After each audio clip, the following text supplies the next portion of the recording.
Hello everyone. Today we are going to talk about views, part of database management system course. In a database, a view is a virtual table that is defined by a select statement. A view is not stored in the database as a separate object, but is instead derived from one or more underlying tables or views when it is accessed. Views can be used in a database for several purposes, such as data abstraction. Views can be used to abstract data from the underlying tables or views by exposing only a subset of data or by presenting the data in a different format.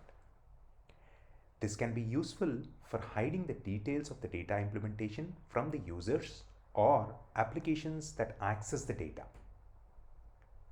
Security. Views can be used to implement security measures in a database by exposing only a subset of the data to certain users or applications.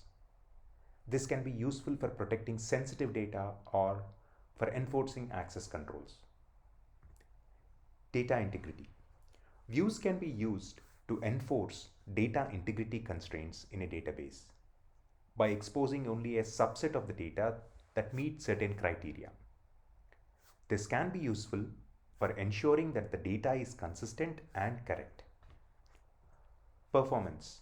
Views can be used to improve the performance of a database by pre-joining or pre-aggregating data from multiple tables or views.